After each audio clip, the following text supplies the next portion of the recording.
Welcome to Round the Table, the most tricked out TTRPG panel show on the web. I will be your host, Dread Pirate Syzer, pronouns he, him, recording today from the captain's cabin of the airship Eolia. Today's topic is designing vehicle systems for TTRPGs, and I'd say it's time to introduce today's guests. So panelists, when I introduce you, please tell the good listeners your name, your pronouns, what you do in the TTRPG space, and what vehicle you rode in on today. All right, so let's start with Imani. Hi, I'm Imani. Pronouns are she, they. What am I doing in the TTRPG? Too much. But sometimes I'm writing games, sometimes I'm trying to produce actual play stuff and panels. Mostly I'm writing games, but that's neither here nor there. What did I write in on today? My trusty steed, the Battle Cat. One of the many Battle Cats. Like Battle Cat from He-Man? Yeah, like Battle Cat, but mine is soft and squishy. Where is it? Okay. Somewhere around here. But yeah, it's a squish. It's a squish. Oh, okay. You can't see the bunny face, but the cat. I have a cat one that's like right. Less fierce than Battle Cat from He-Man, though. But same concept. I mean, Cringer is normally like his, is like the less threatening version. It's just like the scared green cougar. But Battle Cat's like the brave, scary one. So yeah. So he's untransformed right now. All right. Anyway. Correct. So that's a very specific 80s nerd reference. I'm so sorry. Yeah, that's okay. Am I the oldest one here, by the way? I'm 43. I mean, this was in my youth. Of course. So, yeah. Damn. All right. Yeah, so I got a little bit of gray in my beard here, you might notice. So hit you with the Kevin Hart real quick. Yeah. All right. Anyway, Talia, please go ahead. Thank you. My name is Talia. She, her. I'm 21. Oh, baby. I do a lot of shit posting on Blue Sky. You probably seen me messing around with another creator. I write strange games. My thing is picking some slice of life of something that shouldn't be a slice of life game and working around it. I rode here today on shitty ass Sherman, dinky ass tank. There we go. Hell yeah. Yep, which fits in well with your game, which I'm sure we'll be talking about later here. Hell yeah. All right, and last but not least, we have Dizzy the Bard. Dizzy the Bard, the hottest artist on your Spotify bottom line. They, them, please. I mostly just rap about TTRPGs, although kind of weirdly, I've been doing a lot of sort of marketing help with TTRPG Kickstarters. That's been kind of fun. A little bit of video editing, a little bit of audio editing. I'm on a couple AP things at the moment, which is nice. Working with Nerds with Dice, working with Quinn, whose last name I don't remember Murphy? Because I'm bad at this. No. Murphy? One moment. I'm going to cheat for a second. Oh, no. Is it no. Murphy? No. Maybe another Quinn. Maybe another Quinn. I'm so bad with names. I'm so bad with names that I went to check their name, but their screen name is a different thing, and now I'm sad. Anyway. I mean, bad with names, honestly, same. Liminal Spaces AP that'll be releasing soon. And most certainly the ship I rode in on was a sinking galleon, Jack Sparrow style. I stepped onto the docks. I don't have a ship anymore, but I'll find one somewhere along the way. Very cool. You'll be leaving on a ship of some sort. Of some variety. Making a great entrance, turning failure into a new opportunity. There we go. Yep. We try. All right. Well, hey, thank you all for being here today. It's going to be a pleasure to talk about all your games. So speaking of which, what are those games? We're talking about games with vehicle systems here today. So I would like each of you to tell me what you're working on or that relates to that or what you have worked on. We'll go in reverse order this time. So Dizzy, if you'd like to start. Sure. primarily what I'm working on at the moment, the reason for this particular call, is the Ships and Vehicles expansion / module for Scum and Villainy, the sci-fi Blades in the Dark conversion, because I have loved sci-fi my entire life, and it hurt me when I played the game and I had lots and lots of fun as a mechanic who was like inventing drones and inventing little gadgets and pieces of tech and stuff like that, but there was no way to do new things with the ship. There's, as always in every TTRPG, there's the couple of mandatory lines in the guide, like, and if there's anything else you want to add to your system, feel free to do that. But there's not really any kind of guideline around it, and most DMs don't want to tackle wholesale inventing a new system for a game. So if they don't, then I will. That's what I'm doing. I'm making ships. The game comes with 3 by default. It gives you, you start the game picking like what kind of ship and what kind of crew you want to be. And there's 3 options. And I was like, but does it make sense to me that we would start the game on one ship and we would play through it and supposedly be like successful smugglers or successful bounty hunters or etc. And at no point would we ever get like a better ship?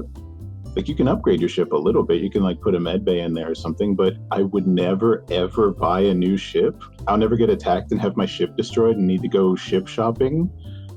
I'll never get a different ship ever. I'm gonna be on this ship working successfully, making all kinds of money, and at no point will I ever buy in. I can get hunted down by a hegemony warship and I can't get one? I don't know about that. You can't pirate your way into another ship?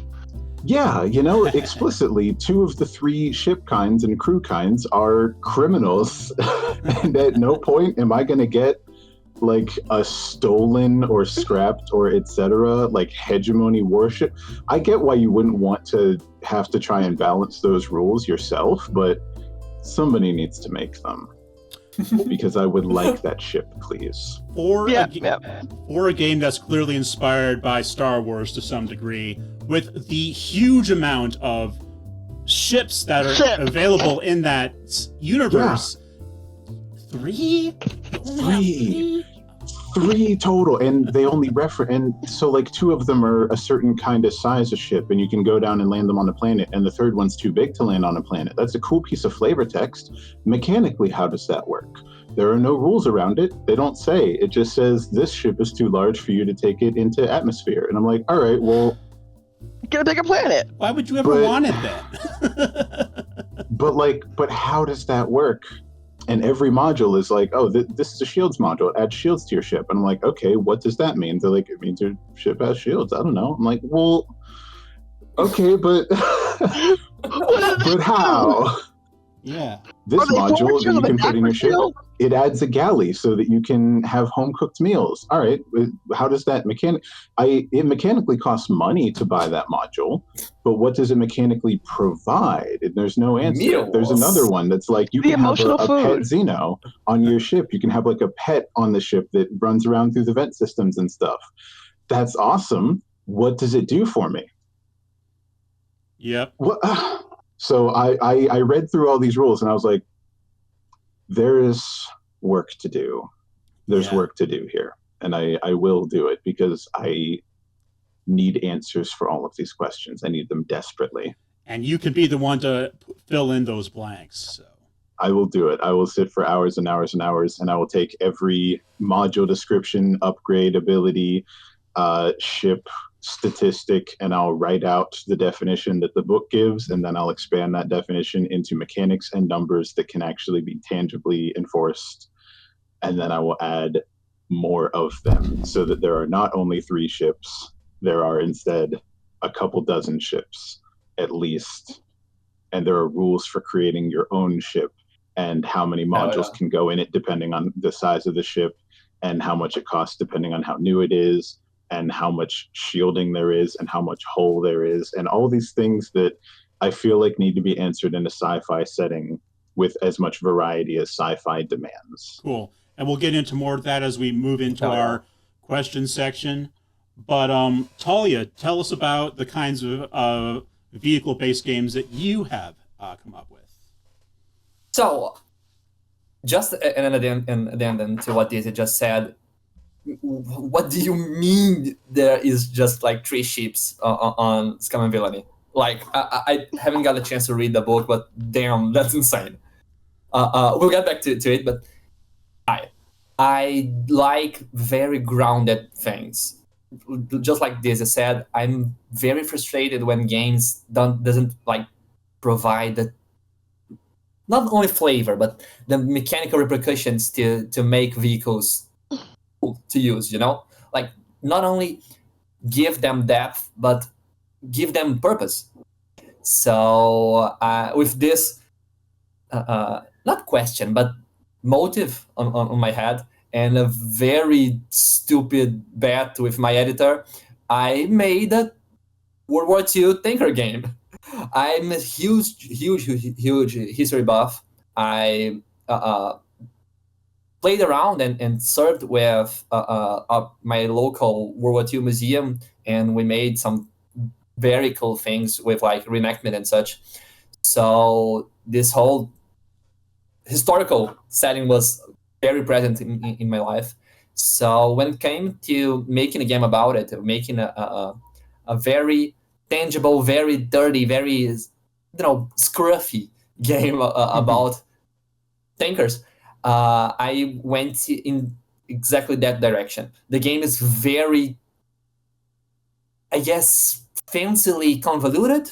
It's not a clean game. It's not an easy game. The tank is not good in any real way. It's a piece of shit you have to deal with to survive because that's what you've been issued with. It's a very, very cool thing to work around. Tanks are very complex beasts. It was a very pleasurable game to design. And it's exactly 4 players, is that right? Yeah. Like, technically, Sherman, well, the tank feature in the game carried 5 guys. But one of them was like the baby seat on the front where the guy just looked out and shot with the machine gun sometimes. It was the baby seat. So I slashed that guy out and made it so the game has to be played with 4 guys orbitally. It's very codependent. One of the biggest pillars of the game, and I believe one of the biggest pillars of any vehicle system, is to have that the players having to interact with each other, not only in a good way, but like heavily rely on each other's systems and knowledge and things to make the ship work. Yep. Cool. All right. Well, that very different kind of vehicle system, but I love it. Yeah, absolutely. Yeah. Imani, how about your game or games? So my game works. They are vehicles, but they're also people. Okay. They're not okay. So my game is Magical Girls and Mecha because in my head at some point or other I said someone else said Magical Girls and Mecha pilots are the same flavor of like childhood trauma in anime as one another. It's just girl trauma and boy trauma, and sometimes it doesn't matter the genre. It's just that's the flavor. Anyway, and I was like, You know what? But what if we gave Magical Girls Mecha? Like I know, so there's exactly I think like 2 anime Magical Girl shoujo animes that have Magical Girls and vehicles. One of them is an anime that happened, and the other one is I want to say a season of Precure because Precure does every Magical Girl.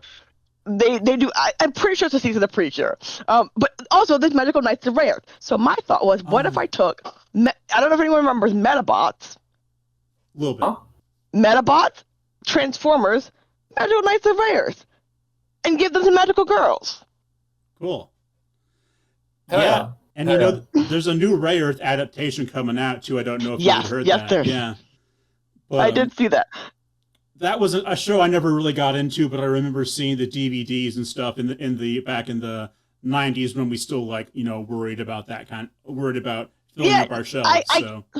I got in a lot of clamp things because it was just like, oh yeah, here's a cute show for girls. That was a mistake. Yeah. But it was by the time I recognized it was a mistake, I was like several series into it, and it was no going back. So they can pry that from my cold dead hands.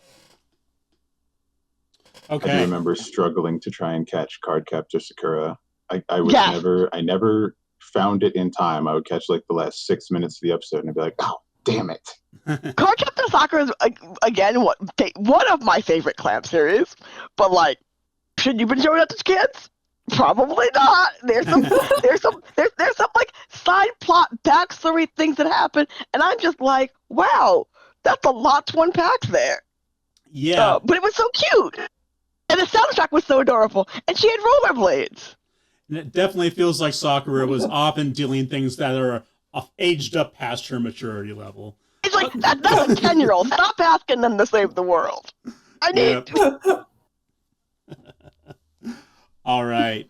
So I want to get a sense of where each of you is coming from when it comes to vehicles. You've kind of given me the background on like what inspired you, I think. But what is the cool thing about a sweet ride? I can tell you this about Skies of Fortune. It was highly inspired by this GameCube game called Skies of Arcadia. And that's what really got me interested in airships. Also, I live in the Midwest, which is completely landlocked.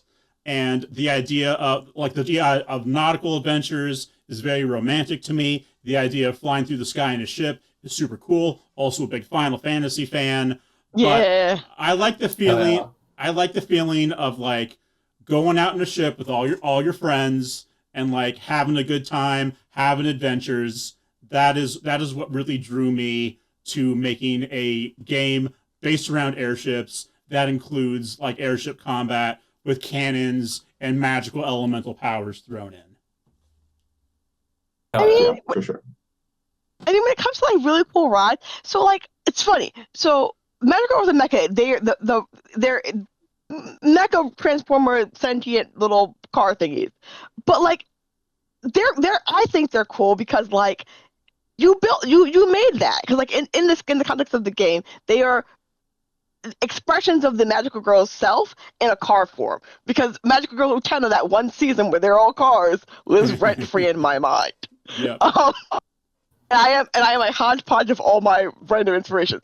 But like I think what drew me to vehicle combat is like cars are very individual, but also like mass produced. Like you could someone can have the exact same car and treat them two totally different ways and be like, you can still tell they're sort of like people's rooms.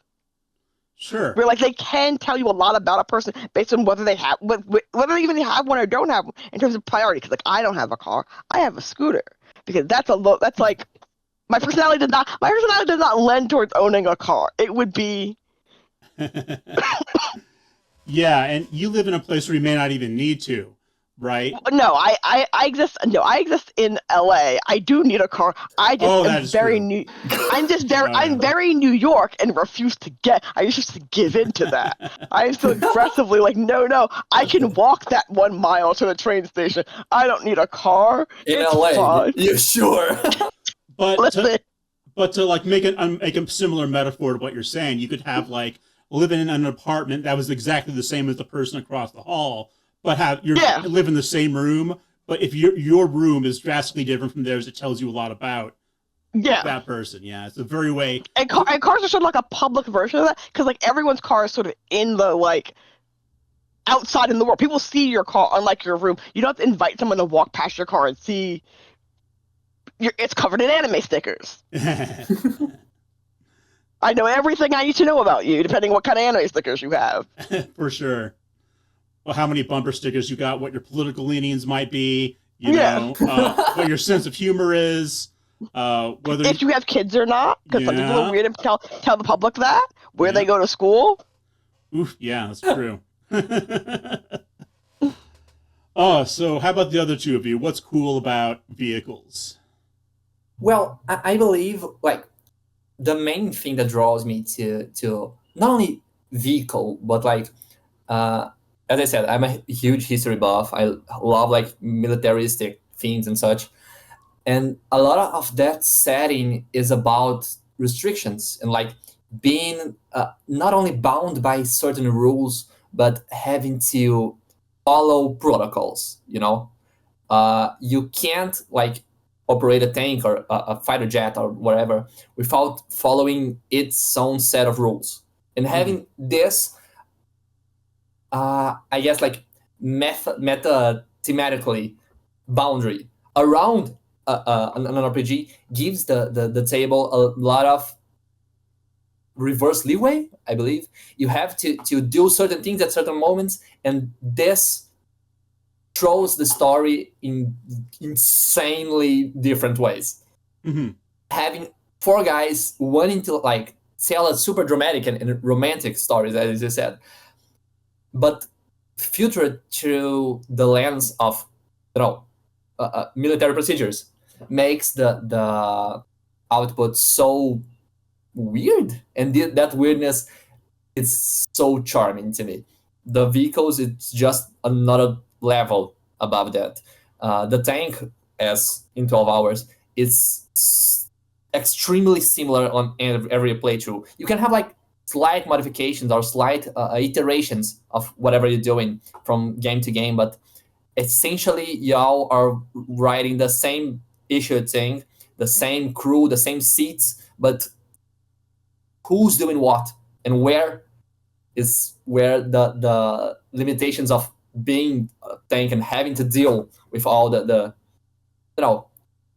boring things of having a tank make this story go really interesting places. Yeah, for sure. And it's like I think what I get out of what you're saying is that you're operating this piece of military machinery that you don't own. So you're taking orders from somebody. There's a certain way the tank needs to be operated, but in the end, the X factor is the individual, right? You've got these you've got these rules that you're supposed to be following, but what is the individual? How is the individual going to interpret all this and deal with what they've been given? Right? Is that kind of is that kind of what you're saying? Okay. Yeah. Like for as much order as you have, as much protocol as you have, it's about a crew. And I had this discussion with a guy who bought the game and played it, and he was asking me like, what happens if someone dies? We have 4 very specific rules, 4 very specific jobs inside the tank, and that's like one of the main thematic points of 12 hours. You have this very specific machine, very specific thing to solve. You're gonna blow things. You're in a tank. There's not much else you can do with it. But what you get away from actually doing the thing is what propels the story, not necessarily the blow things part. Right. Well, yeah, it's an interesting way to go about and we'll talk more about like teamwork when it comes to vehicles, because I think a lot of our games are going to involve that too. How about you, Dizzy? What do you think? What's the rule of cool when it comes to vehicles? Well, so I had an answer, and now all I'm thinking about is like being a tank crew and trying to do something that the game just absolutely summarily is not designed for.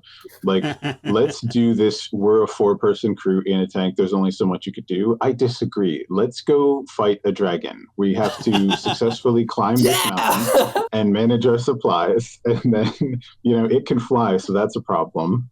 I don't know how high the gun barrel can go, but we'll figure this out. Maybe we ramp up on the rock or something. Now I'm just thinking, like, how do we get across the ocean? Like, how do we sail this tank across the sea? You make it a submarine. That's exactly the point I was making. Like, the tank being such a specific tool, it gives a lot of leeway for the table to actually do dumb shit. Like, how we're gonna do the thing we want with this very specific tool. That it's functionally similar to like a superpower. Like, if your superpower is you're a speedster, you're just very fast. How do you use speed to solve every problem? Yeah.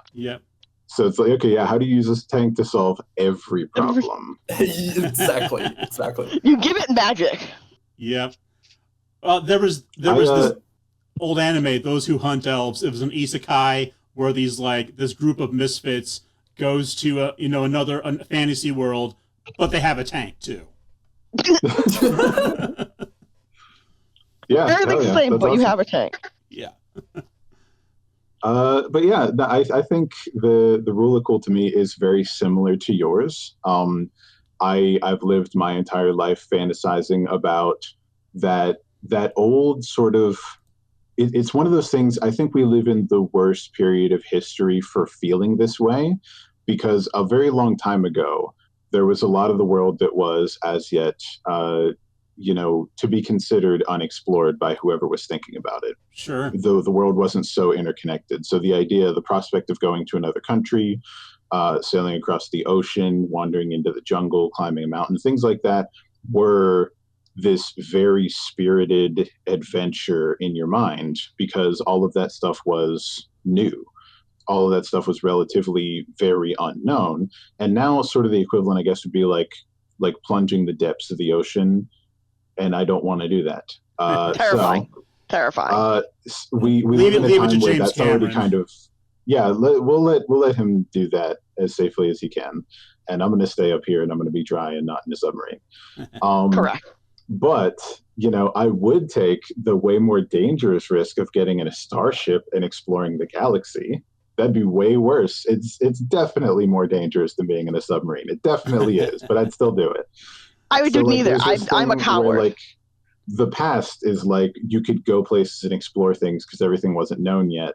And the future is you can go places and explore things. Everything isn't known yet. You get in your ship and you just go, man. But right now we don't have that quite so much unless you want to go underwater, and I just don't. Yeah. But the prospect of I'm going to get my ship and I'm going to go and I'm going to see what is out there is extremely romantic to me. The idea of I have this group of people who I trust explicitly and who explicitly rely on me all day, every day is very appealing. And I'm the weirdo where what does every day look like and not just the exciting part? Mm-hmm. What does it look like when we've gone 168 cycles in this ship? That's Talia too. And by the way. the pistons in the engine are kind of acting up. We got to get to a starport real quick. We don't have any money, man. All right, well, we got to get this job. Outlaw Star, loved it. Yes. That's the future I want to live in. It's dirty. It's real. It feels authentic, even when it's very fantastical. There's a gun that's magic from an ancient alien. Yeah, okay, whatever. That's cool. That's awesome. Also, though, looking at the ship, I see how it works. Everything in here was designed to purpose. And I love being able to look at and identify that. Yeah, that's Studio Sunrise for you. They're all about that, Yeah, that was a Sunrise. I go nuts for Like those old mecha animations. You see gifs of them all the time, where it's look the way they used to animate, and I'm like, I know, man, I know. Look at that. Gundam is still making things that are physically possible, if not energy efficient. Yeah, definitely that. I loved Escaflowne. The gear up sections. Hell yeah. You see arms going into those sleeves, grip around the handle and twist, and you see the giant arm. Oh man, come on. Give me the text that I can feel when I look at it. Labor. Pet Labor has a lot of this. But it's so good. The mechs are so tactile, I guess. They're fidgety. They're real things. That's so really cool. Yeah, I love that. That's how machine engineering works. We could build that. Yeah, we have built a couple of them. There's a Japanese company that makes a transforming car mech thing right now that you can order. Yeah, there's a Transformers one. They have it. Yeah, there's an Optimus Prime Transformers one, and I want to say there's a Megatron Transformers. It costs a couple $1,000s, but someone on the internet had bought one, and I saw it, and I was like, I can't believe this thing is 4 feet tall. Oh, I don't literally the only thing stopping Japan from building. I don't think Disney's talking about models though. No, I mean you can get in it and be in a mecha that then lowers to the ground and turns into a vehicle thing. That it's a fully real product right now that you can get. Wait a second, hold on. Man. I gotta go. It's super cool. I don't remember what it's called. It's super cool. Okay. It's the dorkiest thing. It's so identifiable. Like you can't really drive it on the road. They would never let you. But it does really exist and it does really work. So if you've got like land and you want to bring it out there and then like drive it like go kart around, you can Yeah, do if that. you want to be Yeah. the coolest person at the convention, for sure. Yeah. Yeah. Okay. Dragon Con or parade. Parade probably has special rules for what you could. Yeah. You can take all kinds of vehicles out there, even ones that probably aren't street legal most of the time. Yeah.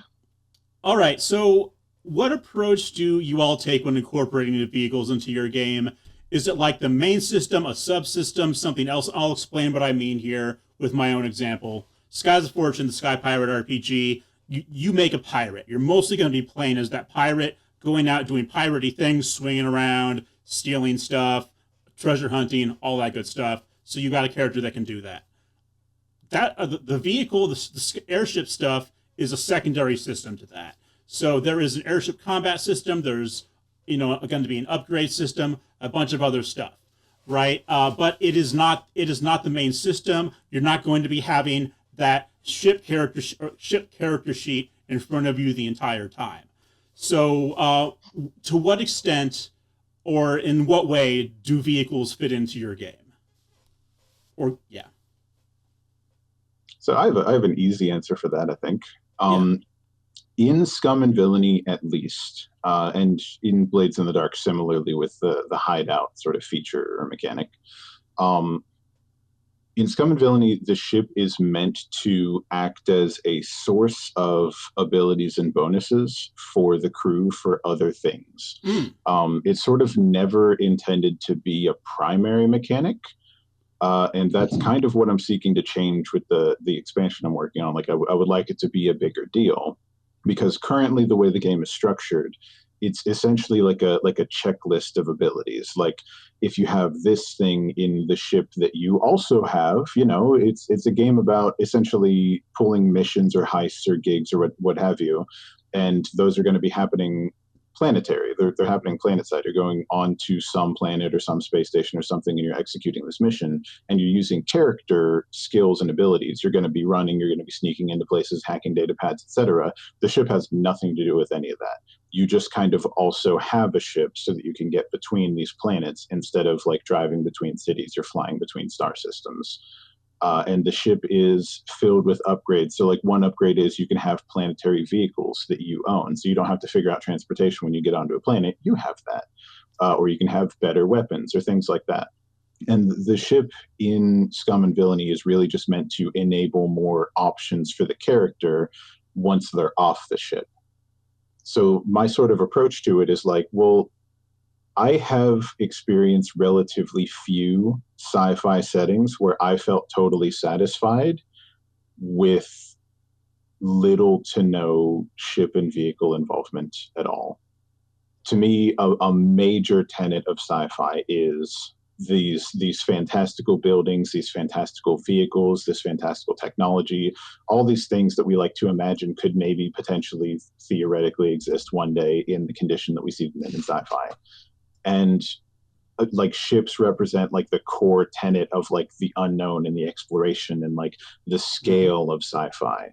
So I'd love to see the ships be a bigger deal and be more than simply relegated to, well, also now your character can do this when they're off the ship. Like I want to know what happens when you get in a dogfight. What happens when you're going through an asteroid field or like an unknown dark matter, like all the weird little tropey things that pop up on Star Trek, or all like the unknown problems that could pop up in any like TV show. What happens when something goes wrong with the ship, the necessary piece of technology to facilitate this setting? You have to go between planets. You have to be on this ship. There's even stuff in the system that's defined like, oh yeah, jump gates. You need those to get between star systems. Otherwise it would take you years. All right, well, what happens when the jump gate malfunctions? What happens when you're out in the middle of nowhere and you find like a distress beacon for a ship that hasn't been seen in 200 years and you can't dock to it? How do you solve this problem? Do you bother? if you do, what can you get from like the scrap from this ship? Can you even do anything with it, or do you just go back to a city and go, hey, we saw that ship, and everybody goes, nah, you didn't. There's a lot of potential in sci-fi settings for any number of different kinds of stories, but I feel like most of them really rely on the ship, and I'm not satisfied with the idea that the ship is just a different checklist of abilities. I want the ship to be something. And I need to know how durable it is. I need to know how big it is. I'm not necessarily such a stickler for things like ammo tracking and rations and things like that. So I don't need to know how many fuel units the ship has or anything like that. But when you get to the city, you got to pay your maintenance costs. Come on, man. Uh-huh. And if you have a bigger ship, the maintenance is more. Come on, man. Yeah, I agree. I mean, you could do a lot of really fiddly things with the tracking of resource tracking, but yeah. I mean, who wants to do that really? Yeah, so few people. I do sometimes. Okay. Like, if that's what the series is about, if that's what this campaign is about, if I sent you into the wilderness and like, okay, you started with 30 arrows, where did you get more, man? Like, if that's the point of the game, for sure, I'm 100% down with it. But like most people for most games don't practically have the ability to keep track of all the little things if the game is about something bigger. Mm-hmm. But can a sci-fi game be about something bigger than you and your crew in a ship out in the unknown? Like the unknown is the biggest thing. It is. As soon as you know it, it's not that big anymore. Mm-hmm. All right. But it's always if too you're big. This group. Yeah. Talia, do you want to build off what Dizzy's saying there? Yeah, so I made the how much shit can you keep track of game. 12 hours is really heavy on like, well, the right suspension is worked. Fuck you, I guess. What do you do now? No, 12 hours. First, let me get to the original point. It's completely inseparable from what you do in the tank. The character sheets are like heavily tied to what your job is in the tank. So you can be the loader, the gunner, the commander, or the driver. And like a third of each one of those sheets, if not more, it's like heavily dedicated to tank systems. So like the burial condition, the pivot points of the turret, the MG ammos, all the little systems that go into the tank are tracked directly on someone's sheet. And purposely, I made sure to like scramble the information a little bit, so only the commander can actually see something the driver might want to know. The ammo for one guy is tracked by other guy. So like 12 hours, works a lot on like how the tank gets scuffed during combat, during action and such. But more specifically, how, as I said, much shit you can keep track of and like deal with. As Desi said, like you get to base and okay, you have to repair, you have to do things around it. But like 12 hours has mechanics to mark how severe are those repairs, how dented is your armor, how hard the tank has been hit in a place or another, and that is actively part of the decision taken. You can't repair it all. You have a war to fight. What sacrifices, what things you keep? Quarters can you cut? What you, I guess sacrifice is the right word. Like what will you not tend to because time is short, because I don't know, grief is overwhelming. As I said, 12 hours is a lot of dealing with the tank thing, but being people. Yeah, the minutia of operating this one's very specific kind of tank. But like, I suspect, and let me know that maybe I'm wrong about this, but I suspect that you're dividing up a lot of the responsibilities for maintaining this tank between the crew, right? Sorry. Yeah, of course. Like Yeah. each character has at least 6 systems assigned to their sheet. Okay. So every time the tank gets damaged, you pick the side on which it got hit, like based on the battle grid.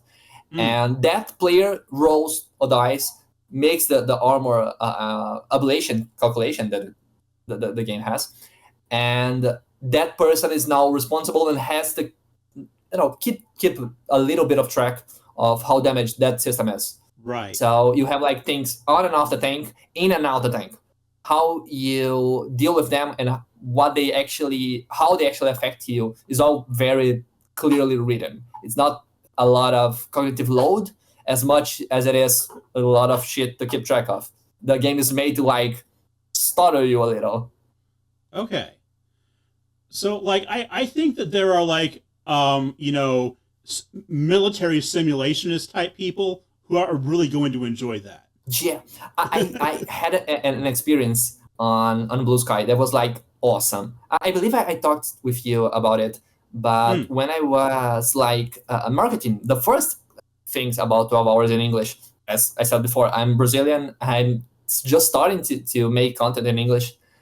So I was like porting all my things to the international scene.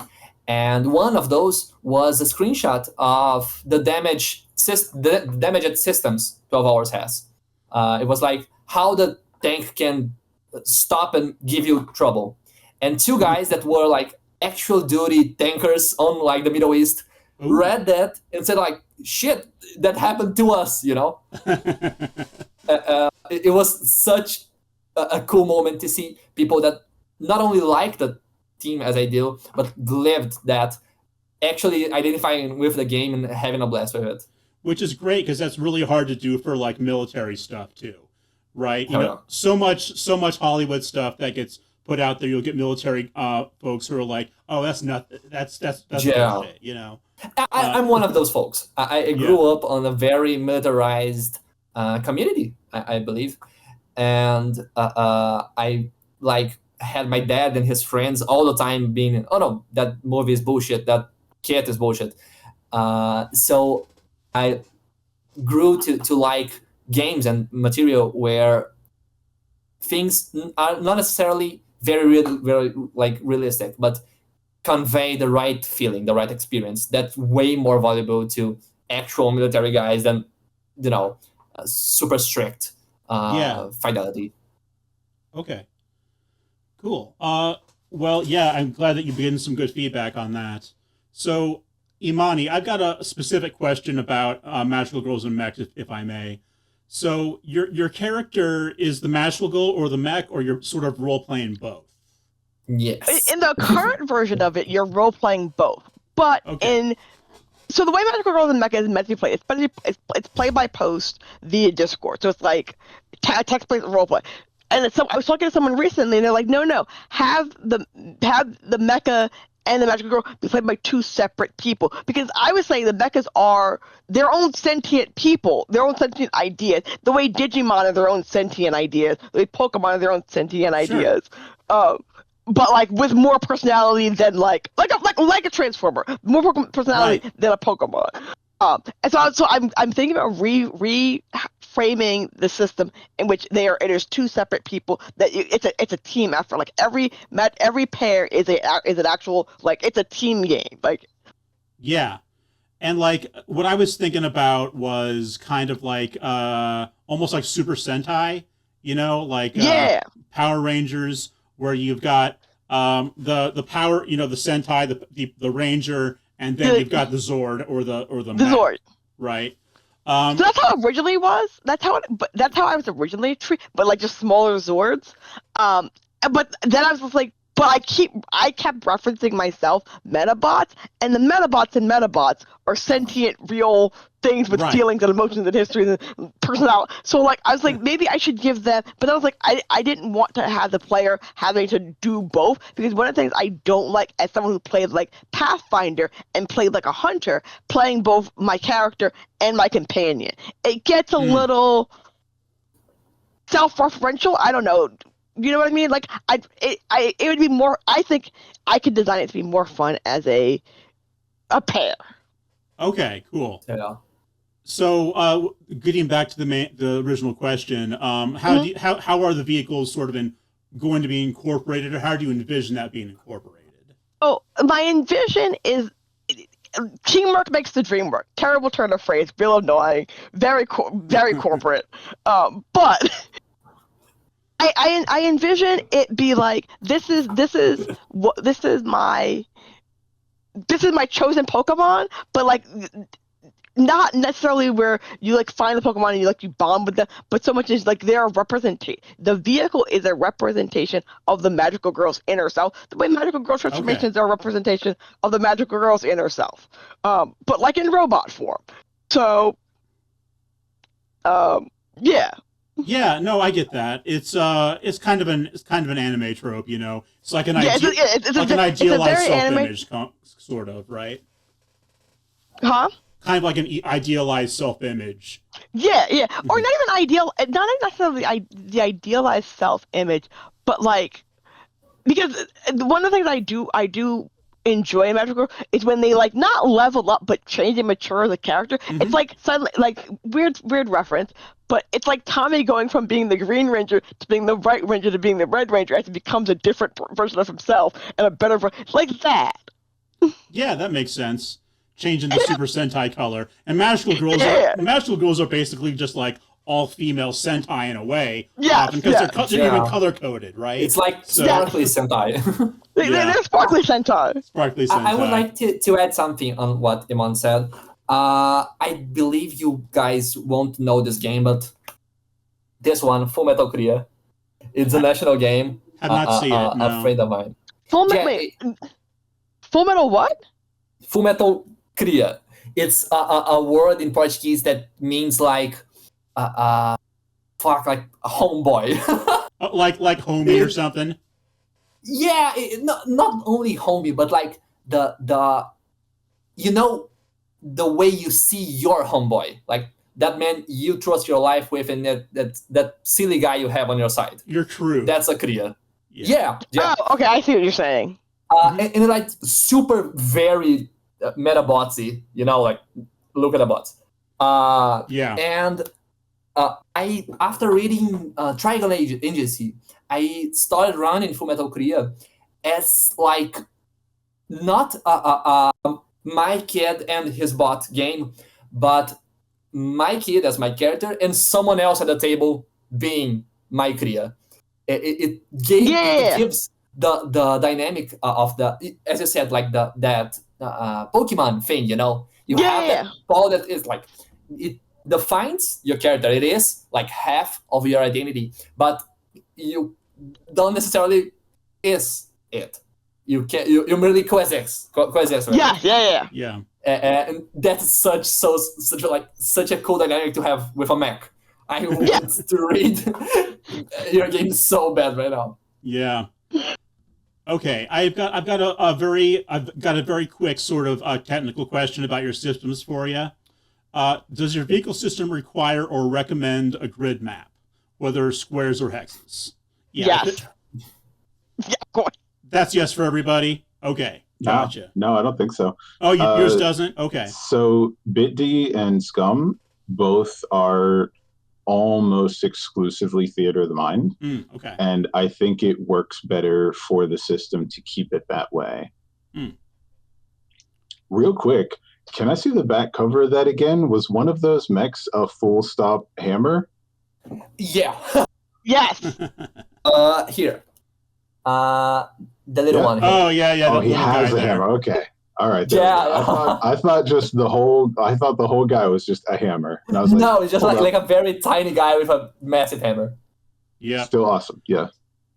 Let me find his specific page. But a question on Scum and Villainy. Like I haven't read the game. I read Blades, but the ship originally the ship substitutes the hideout. Is it like Yeah, in equivalent? a way, sort of. Yeah, it has a lot of. So one of the things that I started out with the system, with trying to like figure out how to expand the modules and make different versions of the ships, is I went back to the Blades in the Dark book, and I took all of the playbooks out of it. Yeah, there he is. Oh, nice. Yeah. That's who I want. Yeah, for sure. I took all of the playbooks out of it and looked at like the thieves. What are they called? Like the shadows. I want to say the like espionage infiltratory kind of playbook. Yeah. That group type has a set of upgrades that it can kind of uniquely achieve in the game. And so I was like, all right, well, what is the ship equivalent of that in Scum and Villainy currently? Because there's only 3 options in that. There's 8 in Original Blades in the Dark. And I was like, which of these match up the most closely? And therefore, the other 5, how do I start by turning those into the other 5 playbook types that should be here available instead of only being 3? There should be at least 8, theoretically, if it's a direct port of Blades.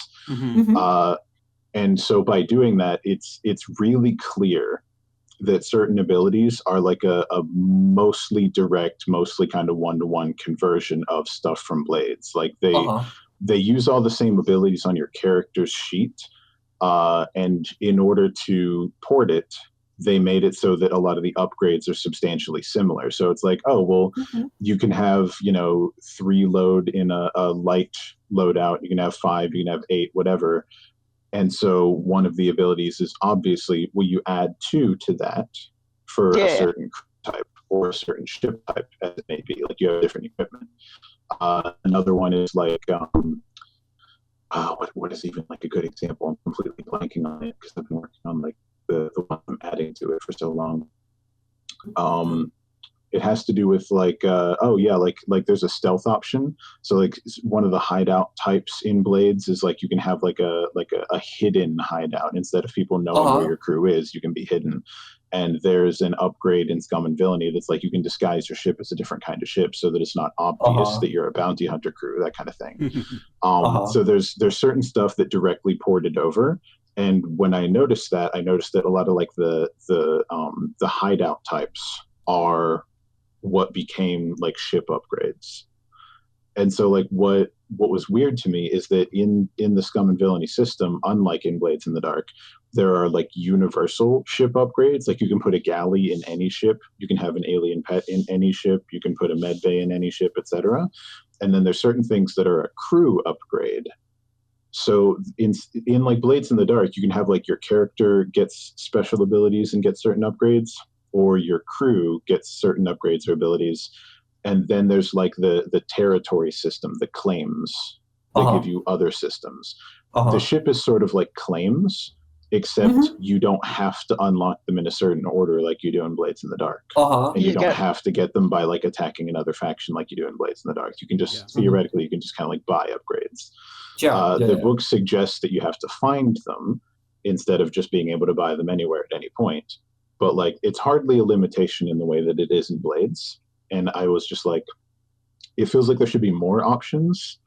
They don't necessarily have to be specific to the crew, but in kind of the spirit of the game, it feels like there should be ones that are thematically more appropriate to certain kinds of crews. Yeah, of course. And like there's full stop no equivalent in Scum and Villainy to like the occulty weird crew type in Blades in the Dark. Like, oh yeah, you can worship the Church of the Flesh, and you can like have all these like occult rituals and stuff, and like your crew does sacrificial like you sacrifice people, and that's what gets you your upgrades. And like there's not that version for a ship in Scum and Villainy. And I'm like, I mean, but there would be, right? Where's the Reaver option from like how do I be like those freaks from Firefly? that needs to be in there, right? Hell yeah! Where are the Borg? Yeah, exactly. So many ideas you can. I mean, it's a rich vein you've tapped there, I think. For sure. Yeah, when Dizzy was originally talking about their work on this module, I was like entranced by how much you chose to not only like make, as you said, dogfights and gun runs and such, like those thematic fantasies, but man, making the ship be lived in is so cool. Exactly. Like it's such a vital piece of sci-fi. Yeah, it's of course, such it a is. vital piece. Like I can't think off. I know that there are some. I know there are, but off the top of my head, I can't think of one sci-fi show where the environment that you spent all your time, the place that you lived in, wasn't a ship and wasn't so important. Yeah. Oh, yeah. Like I can't think of one sci-fi property off the top of my head where like it wasn't like, and here's the ship from that, and that's where the characters are spending all their time. That's where they are, like in every scene. They're going from this place to this place. They go to the planet, and then they get back on the ship and they go somewhere else, and the ship is important. And in Scum and Villainy, it's almost like backwards. It's like, oh no, you're spending all your time in the city, and then you get in your ship and you go to another city, and then you're in the city again. I'm like, no, that's how D&D works. Like where the wagon isn't important. You go to the city and then you go to another city, and nobody cares about the wagon and the horses. In a sci-fi setting, the ship is the thing, man. So I'm thinking about it, but now you've said it, I'm like, I'm trying to remember. Okay, would you count Trigun? Probably. I haven't finished watching Trigun, and it's been a very long time since I started watching. It's like pre-college. I watched a little bit of Trigun. I haven't gone back to it, and I know I need to. I just haven't done it. Trigun's very much sci-fi, but like you don't spend that much time. It's mostly on a planet. Like you're mostly like really it's a Western, right? Huh? Really, it's a Western. Thematically, it's a Western. Yeah, it's way more of like a spaghetti western. Yeah, it's very much spaghetti western. So is Outlaw Star, but it's all of course. Like the ship in Outlaw Star is way more important. Yeah. The Outlaw Star ship is way more important than the ship. Like even I would say in Cowboy Bebop. Yeah, the Bebop. Yeah, that's fair too. Like it's more of a Bebop western. is a lot more of like it's a much richer kind of world exploration though. In Bebop. Like them not being able to pay for gas for the. Yeah, exactly. Yeah. Like all that little like super real shit. Like we don't have gas. Oh no, they're gonna impound our ship. We gotta take a job, but like the ship is also not important. But it's also it's super important that it's viewed through such a lens of like the day to day, and like that's I think what's really missing from the Scum and Villainy system. It's got like a really rich beginning of a universe that has like these ideas of like, oh yeah, there's ancient tech out there, and you can find like an old temple and nobody knows how you get these artifacts, but then there's like a guild of people who kind of hack the artifacts to do stuff. There's all these like Xenos, and like you and your table get together and discuss like if you wanted to play as a Xeno, like what are the limitations of that and how does it work. There's all these planets, and they've established planets, and they've established colonies on the planets and important figures in the colonies, and they've done the work of setting up a pretty interesting setting. But I don't know what a day looks like anywhere. It's like, here's this giant ice city. All the buildings are like in this harsh environment, and if you walk out into the wasteland, you go crazy in the snowy kind of like foggy hellscape out there. But there's a settlement there. There's a settlement there that's filled with people, and there's important figures there, and you can go and talk to them, do missions for them, and you can agree to like try and help them explore this like unknown place, and that's super cool. But how do they live there if it's so like dangerous and treacherous, and like there are noteworthy people? So obviously people live there, and also some people are so good at living there that they become a lot more important to that whole settlement. Why? Like exactly why? I just thought up a little experiment that I want us to have all of us try real quick. So in your mind's eye, imagine, we've all seen Star Wars, I'm sure, right? Imagine the Millennium Falcon. Imagine the bridge. Imagine the crew areas with Chewie playing C-3PO at holochess. It all comes right to mind, right? And I'm going to tell you, this reveals to us who the true hero of Star Wars is, which is the production designers on the set of A New Hope. Because it's the sets more than anything that really make that setting what it is. It's the people that come in, that put in all the details, that make the Falcon look lived in, that make it look like not just another a fancy starship with white walls and a bunch of crew busting about. It makes it look like a real place where you would like that you could see yourself walking through, even though the galaxy a long time ago in a galaxy far, far away doesn't exist. So yeah. Well, so here's a fun thing about that, and like I don't want to hijack the entire discussion and turn it into a like which is better, sci-fi dystopia or sci-fi utopia.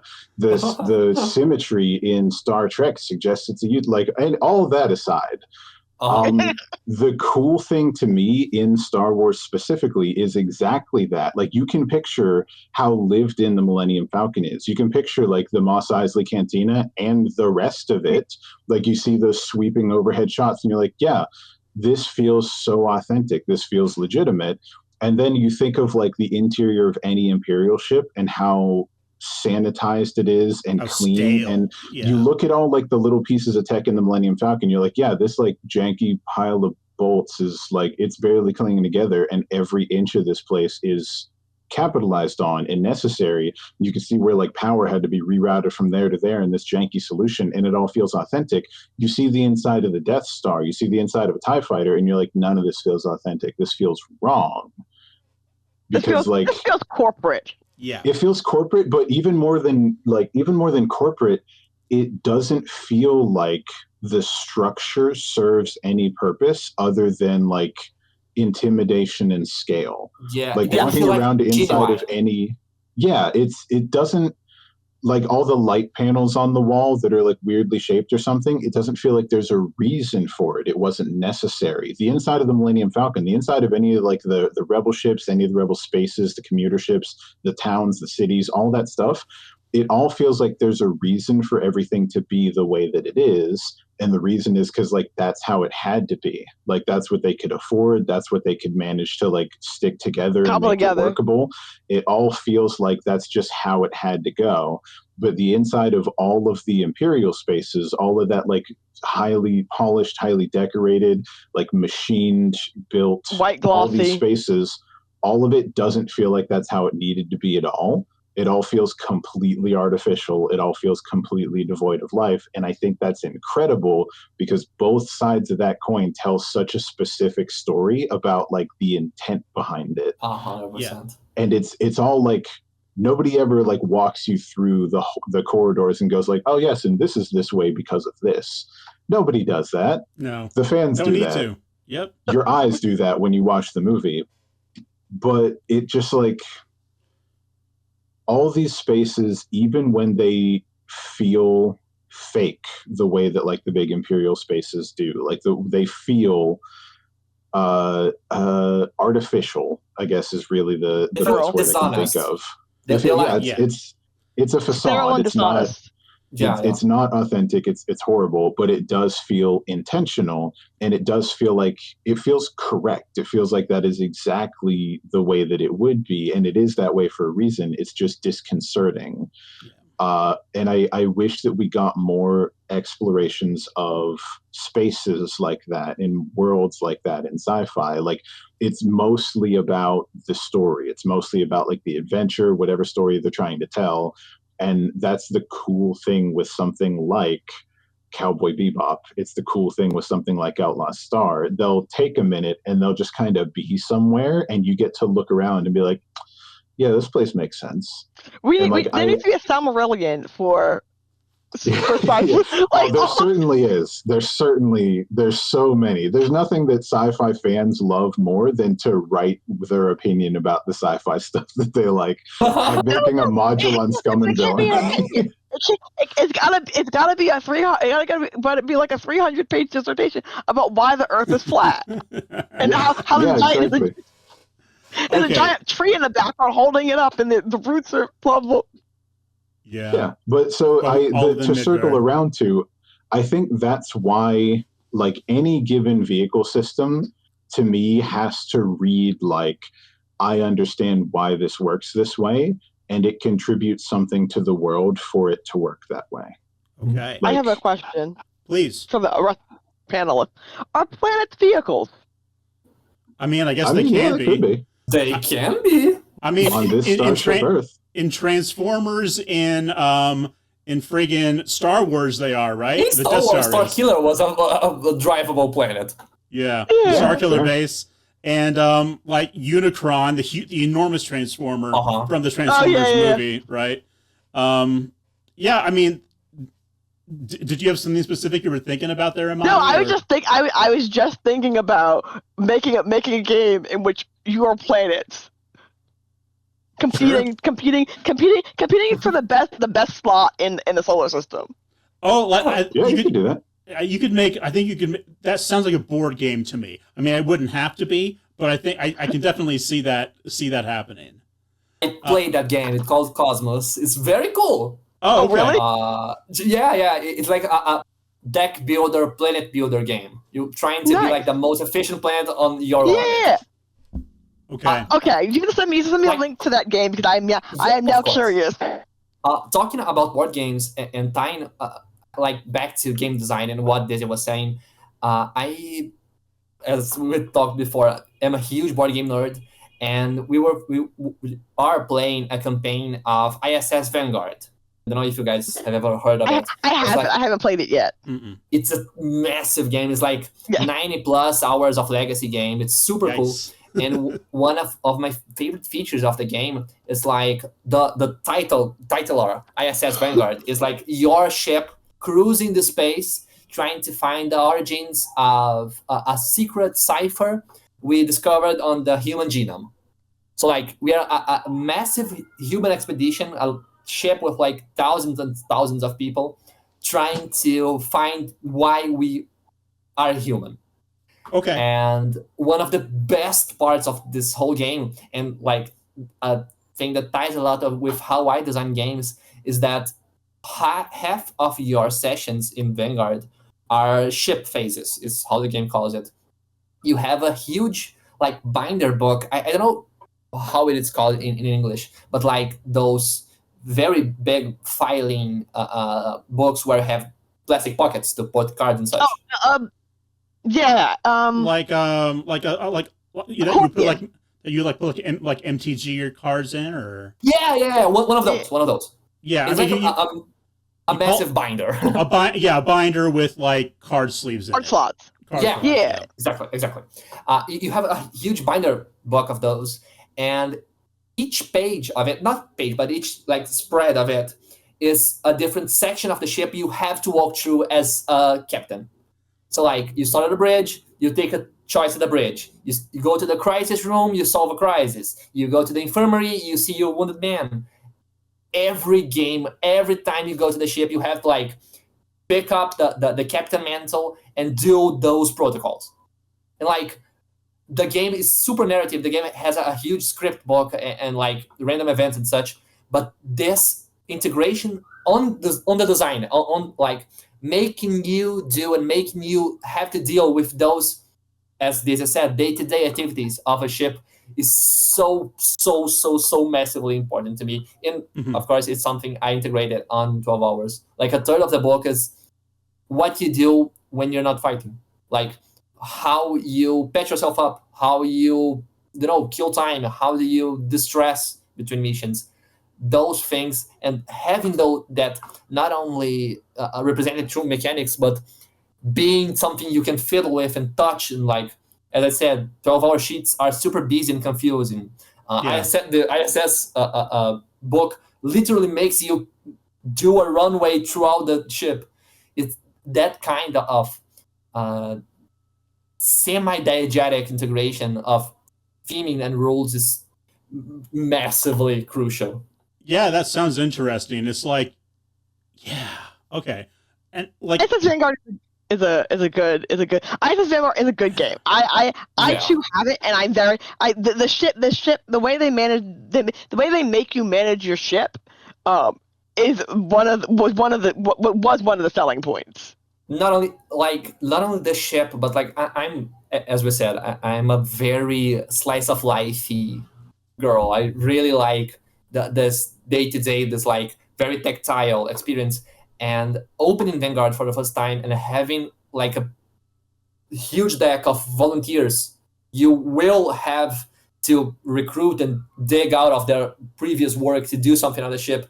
It's beautiful and like gut-wrenching at the same time. Don't know if you guys have ever played like XCOM. Yeah. But that dynamic of you recruiting a new guy and like him coming with scars and a shitty generated backstory, but having the little bit of information you have on him, define who that person is, and giving a space for a lot of narrative implications is super, super cool. It's like one of my favorite things on medias like those. Cool. Well, this I've got a question that sort of feeds into what we've been talking about, so I'm going to go ahead and ask it. Because so often we do our play in settings with fantastic sci-fi elements, right? We all know this, which gives us the opportunity to make our vehicle come alive, literally. Whether that's through advanced AI, magic spirits, or whatever else, our vehicles might become characters unto themselves. So how do you think it changes the game when your ride is also your best friend, or takes on a greater significance than just a hunk of metal? That's just Imani games. Yeah. That's literally it. That's just my car's my best you friend. Made your friend.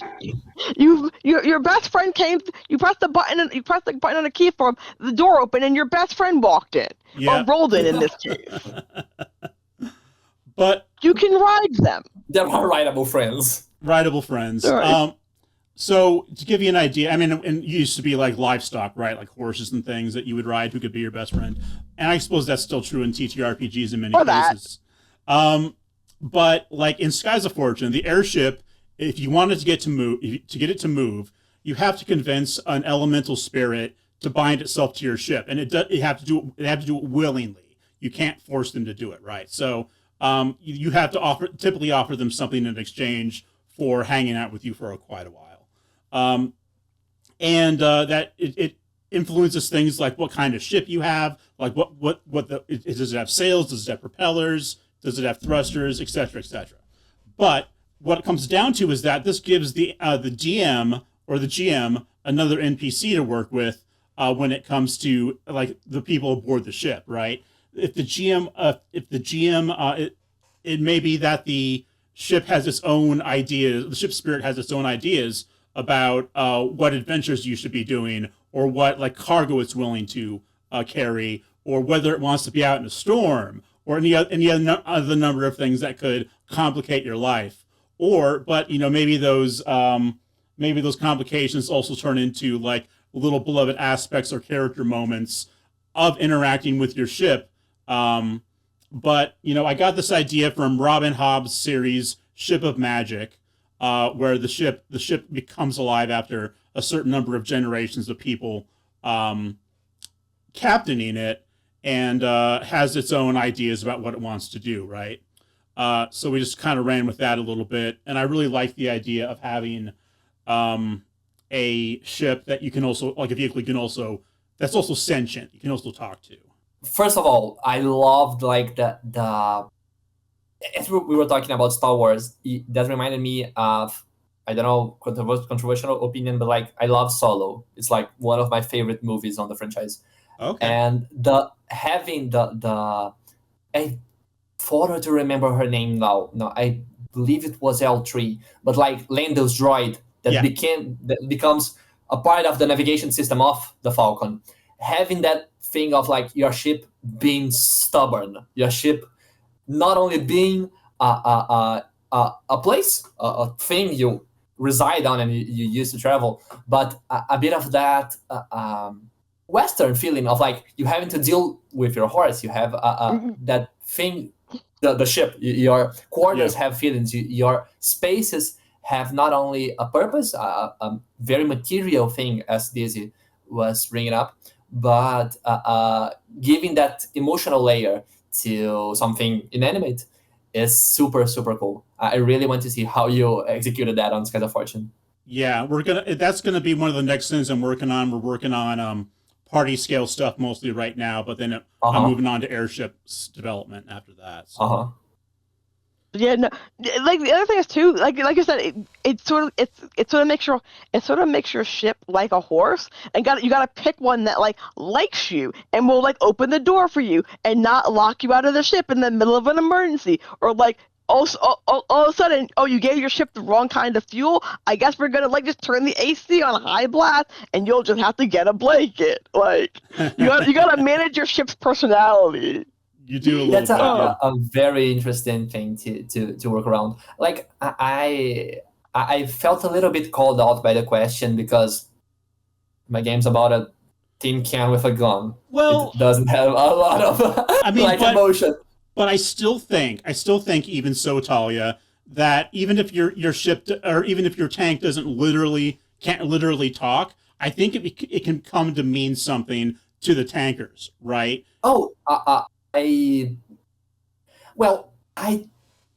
one challenge I had on 12 hours is like, how do I convey to normal people that tanks are cool? Like, everybody knows tanks are cool. It's like they blow things.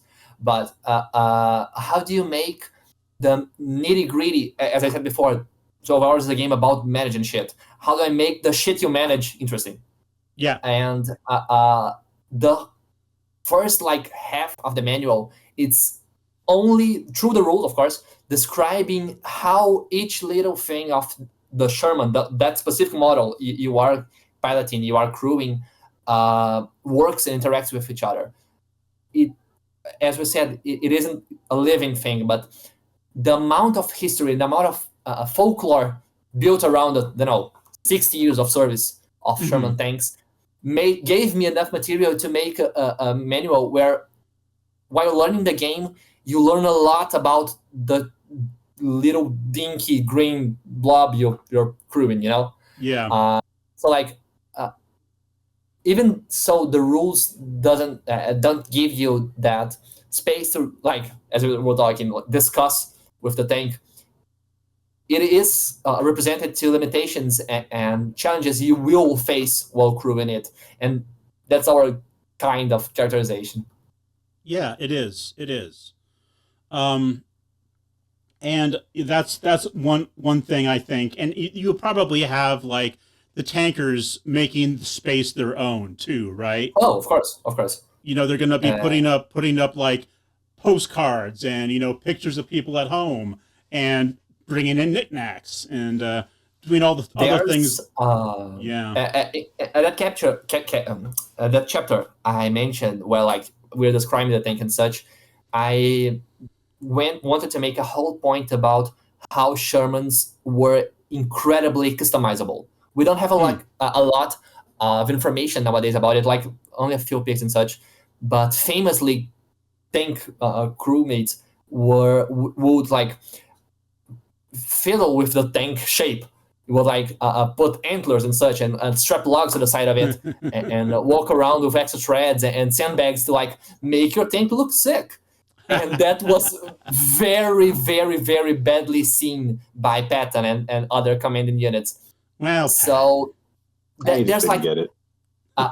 There's a very, very, very specific damage possibility you can have in game, where something you set up over the tank gets blown off. Like, it doesn't have any repercussions on like the tank functionality or how it's actually working, but having that thing of like, it doesn't have any purpose to make it fancy, but your fancy details can be destroyed. It bums you out. Yeah, exactly. It's like one more thing.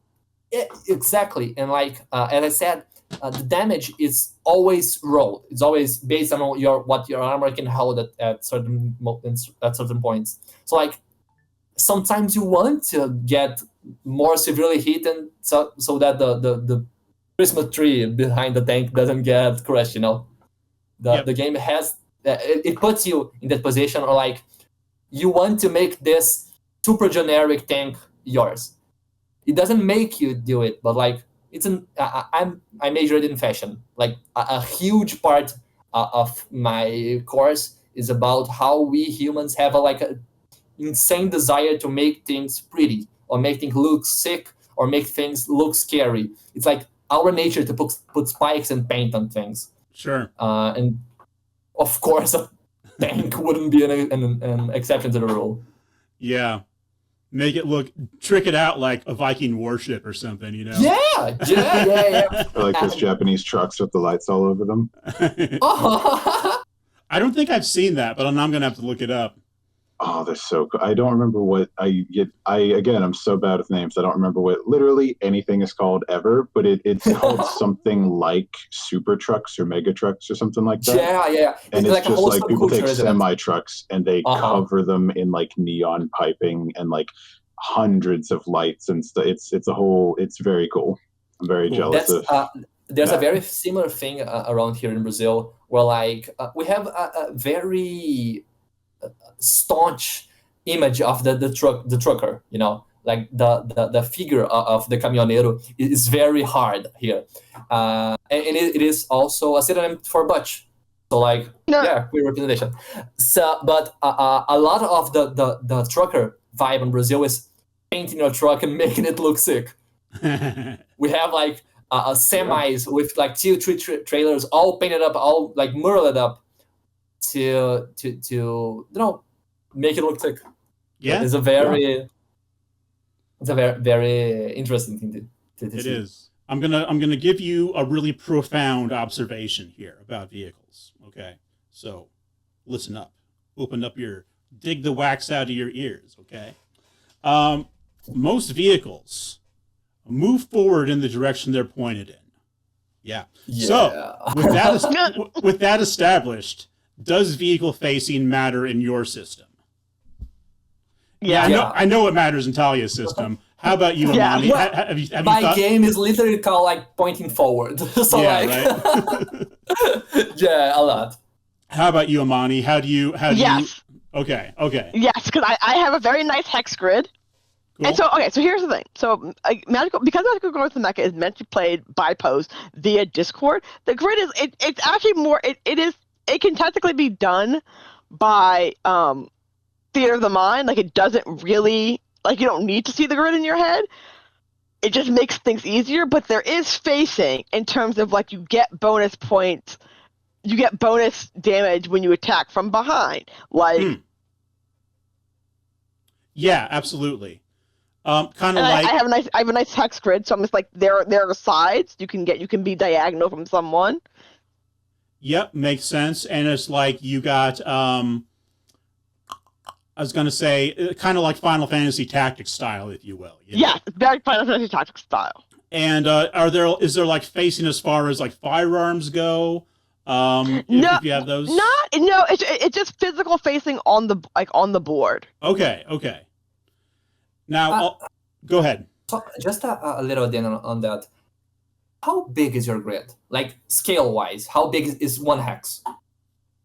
Oh, I think I did standard like 5x5 by like it's if you're at the center, it is 5 feet to the end of to the edge of the hex in all the directions. Because I don't know what radius that is, but you know what I mean. Geometry. That's a thing I really like on vehicle systems and such. It's like, how do we tackle scale? Like Syzer was talking about, like, yeah, we're pointing forward, but how far forward are we talking about? I like, as you said, your game's about cars and mechs, so I believe they will be like close together and punching each other, right? Yeah, so I think for me there are exactly 4 mech ships in the game that are big enough. They're like space station size. They are special exceptions. There are special exception rules for those. I have not written them, but I do have a section that those 4 ships which are named are special exceptions. However, the regular mechs for every day are somewhere between like 3 feet wide by like 5 feet, maybe 6 feet tall. Okay. So they're like basketball player, like at max height, they are basketball player sized. Yeah, right. They're friend sized. Yeah, they're friend sized. Like they're writable friend size, but they're like how Charmander starts so small, but Charizard is a lot bigger, but like not like planet size big. They don't get bigger than Charizard size. Like that's something I again pulling from my board game background. Sorry, I'm a nerd. No. I really like X-Wing, the miniatures game. Yes, is it Shatterpoint? What is it called? The collectible one, right? Yeah. The miniature game where like you buy the individual blisters of. It's called it's like Shatterpoint or something is the name of the system. No, Star Wars. X-Wing dot. The game is called X-Wing. Okay. Shatterpoint is the Clone Wars miniature game. Yeah. Okay. Yeah. Okay.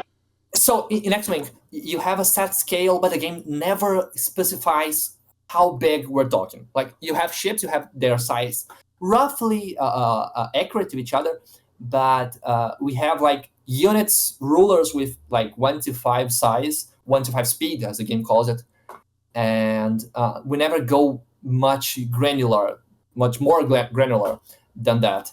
And it's another issue I see with vehicle systems on RPGs all the time. Like people, I believe it was 5E's Avernus module that has like the Mad Max Hell machines.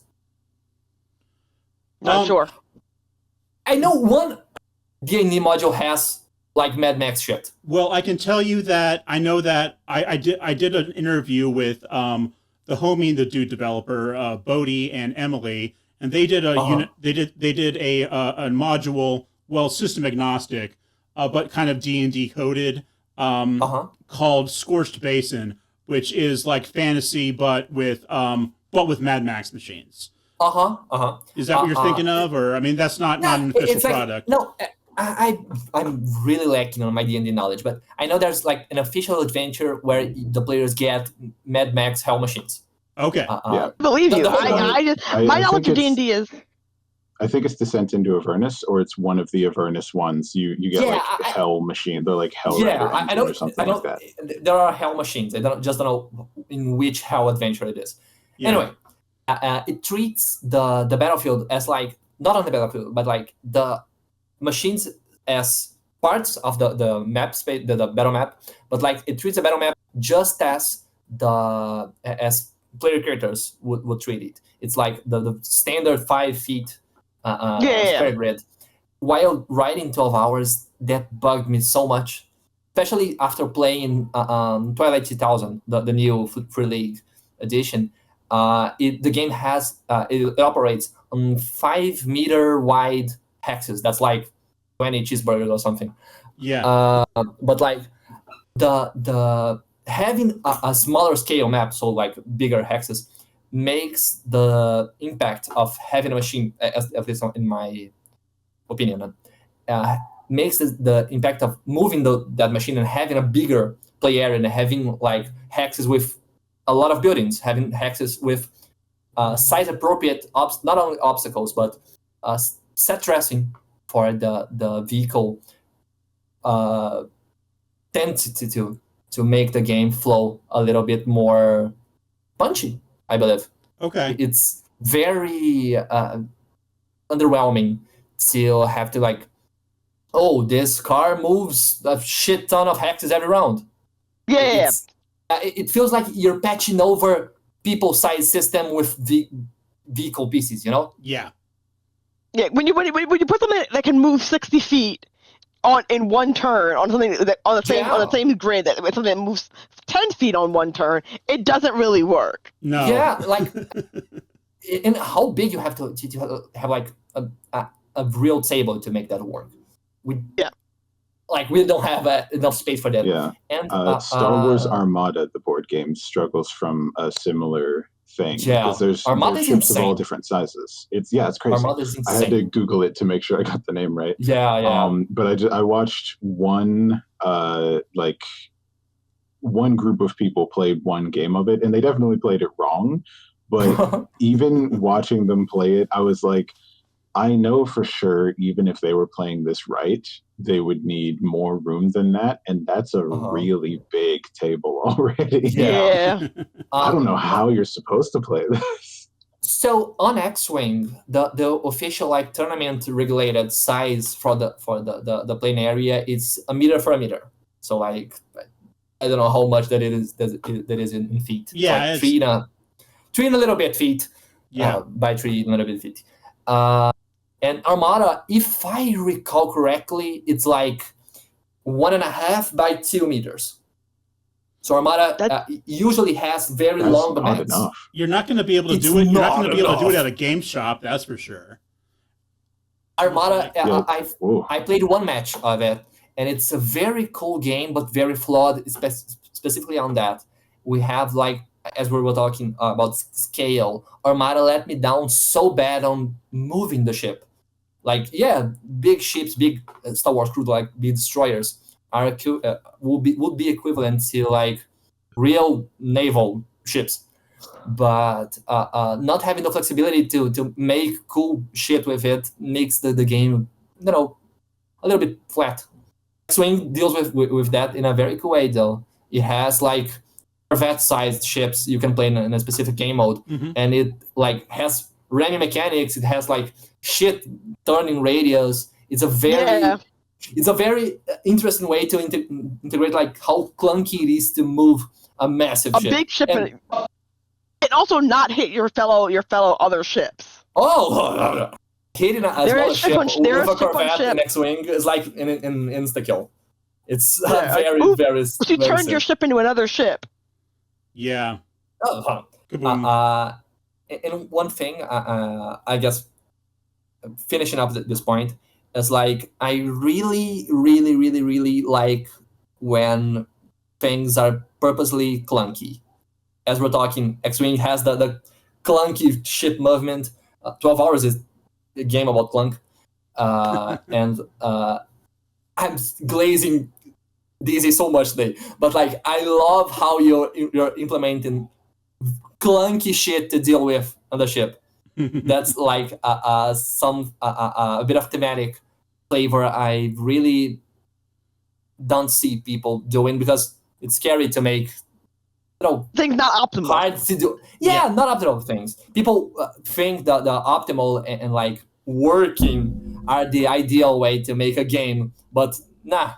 We want clunk. I think you have to know when to take a step back from the power fantasy a little bit and put storytelling possibilities in there, right? Of course. That's kind of that's kind of the idea there, at least from my perspective. Yeah. I just think everything has to. The core tenet of every campaign I run, as anybody who's ever played under me will ever tell you, everything should cost something. Yeah. You have to manage what you're going to spend your time and spend your resources and things like that on. Everything has a limit. Everything has to cost something, because opportunity cost is the concept that governs my existence since I learned about it. It's the most detrimental thing. It's a cognito hazard. Don't Google it. Don't look it up. It'll ruin your whole shit. But I insist that everything costs something, but in equal measure, if something is going to cost something, it has to be worth something too. Yeah. And that's like when it came to Scum and Villainy, like as written, that's the part that I couldn't actually kind of wrangle in the system the way that it was out of the box. There were a lot. I was looking around. I'm looking through this book. It's like 300 and something pages. Like, it's not like there's nothing there. There's tons there. And that's just like the book in Roll20. In addition to everything that was in the book, there's like more stuff that's all like nicely divided out into chapters, and you can look up these different worlds and settlements and stuff. That's neat. But the thing that I was really having trouble with was defining the benefit of things that did have a cost. Like a ship module costs an amount of credits, and you earn only an amount of credits after each kind of job you do. And like, depending on how difficult the job is, and like how well you do at it, you could get paid more or less. But regardless of what job you just did and how much you were paid for it, to upgrade your ship costs a certain amount, and to maintain your ship costs a certain amount. The benefit of maintaining your ship is obvious. You get to have a ship. That's the benefit. You have to pay that cost, and in exchange, you have a ship. But, there is literally written in the book a module for your ship, and modules cost money, and the module is you have a pet on your ship. And there's nothing defined as to why you would want that, aside from like the flavor in the RP of like, there's a cute little Xeno guy that lives on the ship. It's like a little, six-legged monkey or something. That's super cute. That'll be really valuable for your players in terms of like role play in between sessions or during sessions, whatever. Oh, I have the monkey bring me a wrench, whatever. But if you have to engage with the mechanics of the game in order to earn currency, and you have to expend that currency in the game, you can't spend it on weapons, and you can't spend it on bribing officials, and you can't do all these 100 other things with this thing that you had to successfully play the game to earn. You made money in the game. If you're spending that money on something in the game, the thing has to do something. And a lot of the stuff that was in the book, the way that it was written, did not define what it actually did. There's like different weapon types. There's like the ion cannon, and it's like this super illegal thing that you're not really supposed to have, because it's like this brutal, horrible weapon that it's illegal pretty much everywhere. It's bad to have one on your ship. If the authorities see it, they will stop you and they'll detain you, because it's crazy. You're not supposed to have that on your ship. You could have a grappler arm. You could have regular like photon cannons. And the thing is, all these things are just like a weapon option on the ship, and it doesn't say what any of them specifically do. I think maybe for like the super devastating one, it might say like it bypasses shields. I don't fully remember, but I think it might mention something like that. But like, it doesn't define what the shields are other than that they exist. And it doesn't define how much damage a ship can take. And it doesn't define how much damage the regular weapon does aside from the super devastating one. And it doesn't define like how difficult it is for the grappler arm to engage another ship, or how difficult it would be for another ship to break out of it. It doesn't define how fast any given ship is. But there is a module that makes your ship faster. There's an AI module that lets your ship have like a personality protocol uploaded into it so that it can like do stuff on its own. It doesn't define what things it can do on its own. But all of those things are an option that your players have to choose over another option. They don't just get everything. Do you want the photon cannon, or do you want the grappler arms? I want the grappler arms. Okay. Why? The book doesn't say why, so why would you want one over the other? Or why would you not want one? Mm-hmm. And like, that's the core tenet of any game to me is, as a player, I need to understand what I'm doing. Like, I just need to know, like, why is it a consequential It's plenty choice? to have a ship. Yeah. It's plenty to have the ship be able to do stuff. It's plenty to be able to upgrade the ship. But if I have to engage with the game to a certain extent and to a certain degree of success, if I have to win in order to get something in the game, and then the thing I get doesn't actually mean anything to the game moving forward, then why did I bother? Why do I need a mech bay in the ship if it doesn't add one die? It is even written, Like, yeah, exactly. It's like, why do you get... It's only flavor. It only becomes part of elimination, Yeah. Like, it makes sense that a lot of this stuff in there exists. Like I said, it makes sense that there's a shield module. It makes sense that there's like a hyper engine enhancement. But your RP thing shouldn't. If you have a thing that's a mechanic based, like a numbered based mechanic thing, yeah, like getting currency to get modules, but then the module doesn't have a currency based mechanical benefit, why are they touching? Yeah, exactly.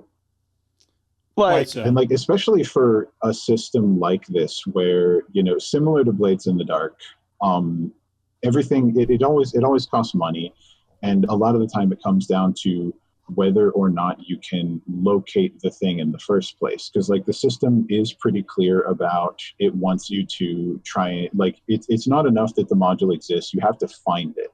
The universe is really quite large, and you got to kind of put the work in, put the legwork in, and find the thing that you're looking for to begin with. Like, can you even find the med bay that you need? In Blades in the Dark, it's a little easier. It's like, yeah, there is a medical facility that you can unlock. You can take it as a claim by attacking some other group, some other gang, but you have to like work your way to it anyway, and then you have to take on the risk of like, oh well, we just really ticked off the dockers because we took that claim from them. In Scum and Villainy, there's not really that. You're not taking the module from somebody. Theoretically, you could just pay for that at a garage and get that put into your ship. But like, which garage? Because they don't all have that. If you're way out in the boonies, like, why would they have a medbay expansion thing that maybe nobody out there can afford? They might have weapons because you're more likely to get attacked out there. But would they have the good weapons? Would they have a medbay? Would they have a Xeno facility so you can have a pet on your ship? Would they bother?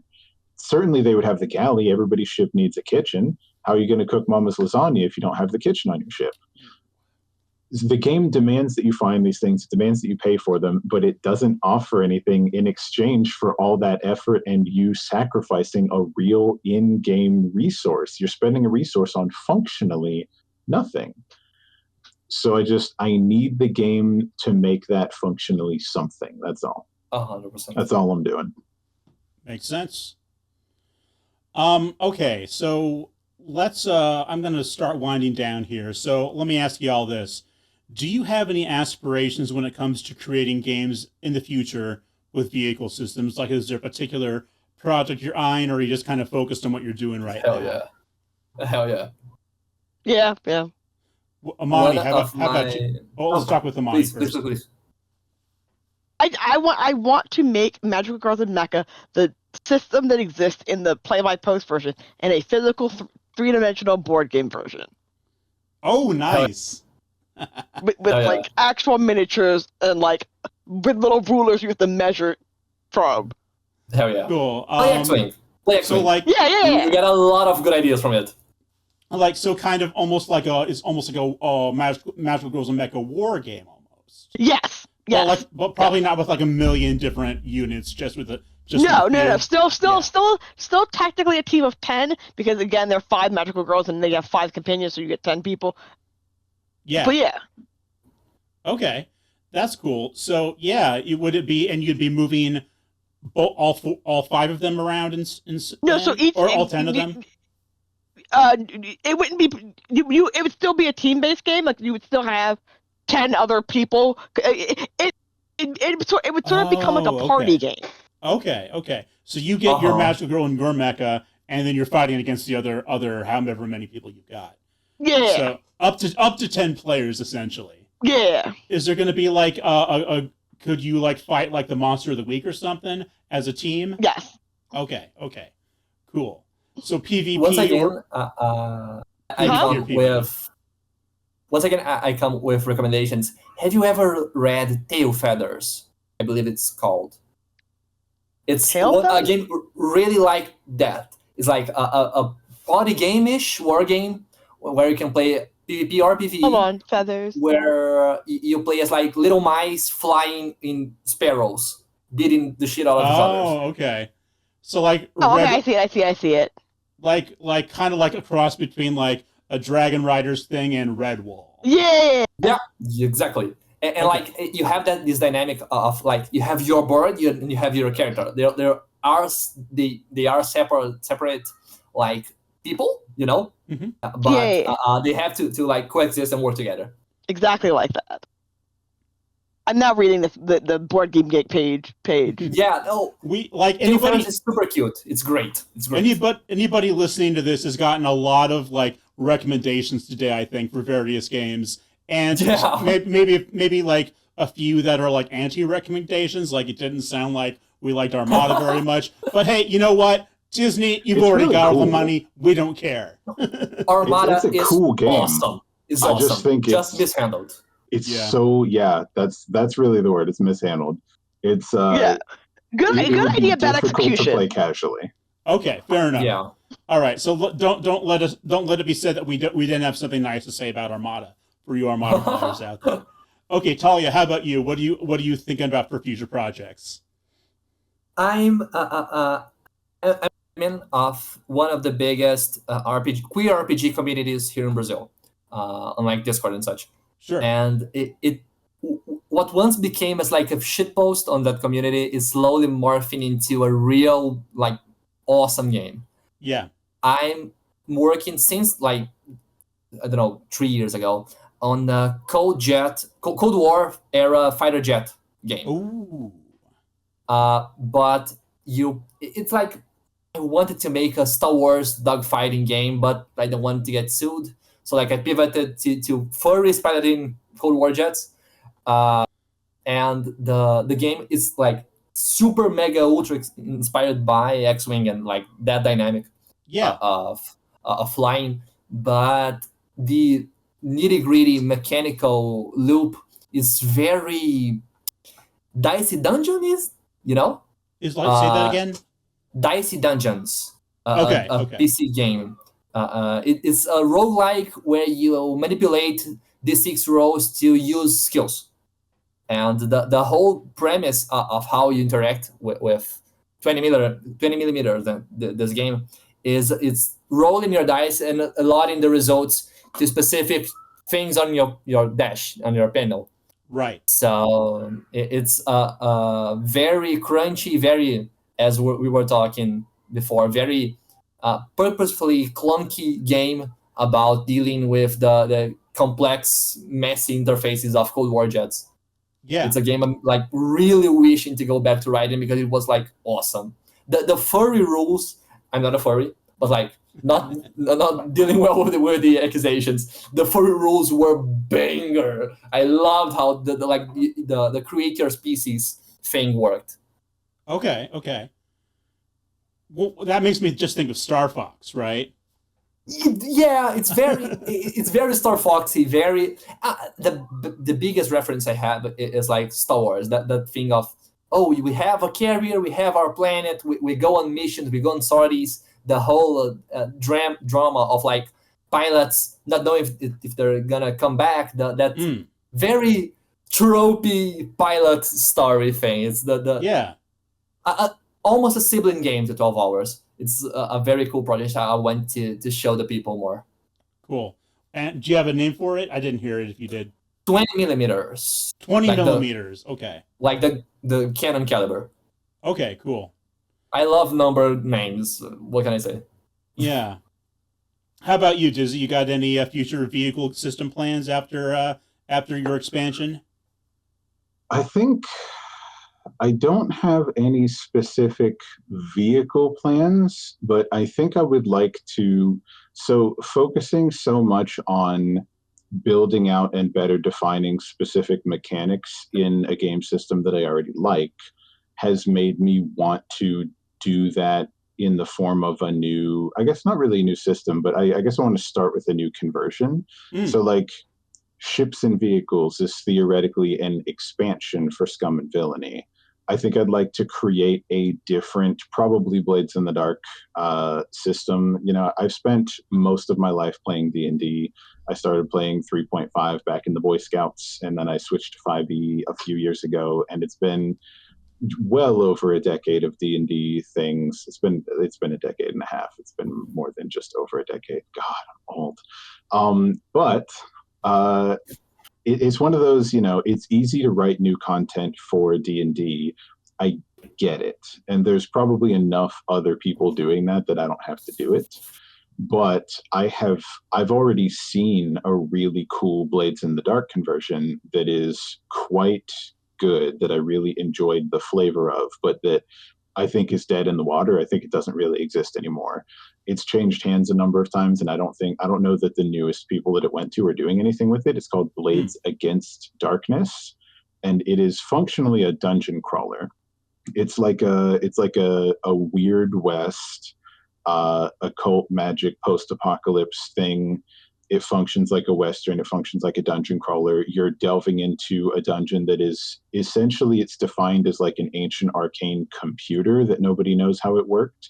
And you're going into it to pull pieces out of it. in the form of like artifacts that are imbued with arcane energy, and the classes in it are really flavorful. There's one class that works like a blue mage in Final Fantasy, where like you encounter monsters and you eat them and you gain new abilities and stuff. None of those monsters are defined in any way whatsoever. So I invented I ran a game of it a couple of years ago, and it was really cool, and nobody's done anything with it since then that I'm aware of. But it was a very cool system, and it's hard to find the stuff for it, but there's a couple different versions of it, and I think it had a ton of potential, and it never went anywhere. So I'd love to try and get in touch with somebody about doing something about that. I'd also love to make a conversion that is, I mentioned hard-coded at the top of the hour, and I'd love to see a version of a world like that. Kind of a post-capitalism, post-apocalypse. Robots and tech are commonplace, but none of it is in very good condition. There's no real such thing as like new robots or new prosthetics or new anything. It's all been repurposed 5 or 6 times over. Everybody, there's plenty of food, but none of the food is really good. There's plenty of space, but most of the space is empty. There's a lot of wasteland. It's a lot of like derelict buildings that have been converted back into livable spaces. Like it's a very like, I can see this version of the future coming to pass, even though it is thoroughly unrealistic. It feels authentic. Right. And I'd love to see just a version of Blades in the Dark that's like, it's not a ghost-riddled Victorian city, and it's not the far-flung techno-future. It's, 100 years from right now, maybe. Yeah. Well, cool. I think those all sound like cool projects. I wish you all well with them. And of course, I'm still working on Skies of Fortune. Mentioned earlier, we're trying to launch 2027. A lot of work that needs to be done before then, but there's been some very promising play tests recently, so look forward to hearing more about that. So let's go ahead and wrap it up all the way. Let's have your closing thoughts and let the listener know where they can find you and your work online here. So let's start with Imani, if you'd like. So my closing thoughts. I do a lot of stuff with mecha robots. I will say that, as opposed to like real regular vehicles, not regular cars, planes, and aeroplanes. But I do have thoughts about doing something with trains. But I'm still. Every time I think about doing anything with trains, I'm like, I want to do something cool with trains, and then I go, Murder on the Orient Express, and get sidetracked. And then I lose the vehicle for the murder plot, and it's just like, no, we came here for the trains, goddammit, not for the murder. But that's a future me problem. As opposed to where you can find me on the internet, you can find me on Blue Sky at chaoscryptid.asalwaysimani.com, I think. There'll be a link in the description. But also you can find my game stuff at margaretcatter.dev. So Margaret, MARGARETCATTER.dev. And eventually I'll be back on Twitch. One day I'll get my shit together and I'll go back to streaming game dev stuff on Twitch. But like today, this has just not been the month for that. Right. We talked a little bit about that. I know a few things that are going on that would make that true. So, yeah. I need my real computer back. Yeah, that would help, I would imagine. All right. So best of luck. We hope to see you back on Twitch soon. This will all be in the show notes, by the way, folks. So make sure to check it out there. Talia, where can people closing thoughts and where can people find you? So first of all, I think I messed up the Discord layout trying to put my very Brazilian, very German name on the handle on the call here. But closing thoughts, like I'm not purposely opposing Imani. I'm write very real car and plane and tank things. And look, they're both vehicles, cool. Whether they're real or fictional, right? So yeah, of course. Yeah. Like my vehicles are not friend sized. My vehicles don't have like spirits, elemental spirits inside them. but they're good also. They can be, the clunkiness can be a charm. It was really They cool could get to- they could get haunted. You could throw some ghosts. Yeah, of course. It was really cool to like know about more games that deal with ecos in such different ways. As we talked before, I'm really excited to see what will you do with Skies of Fortune. The project looks super sick, and the nitty gritty that Disney was bringing, the for lack of better words, random bullshit Imani have on her game. It was super nice to, I don't know, expose a little bit more of this genre I love so much. Thank you, Talia. Pleasure to have y'all here. Dizzy, how about you? Closing thoughts, and where can people find you? I mean, closing thoughts is just, I guess,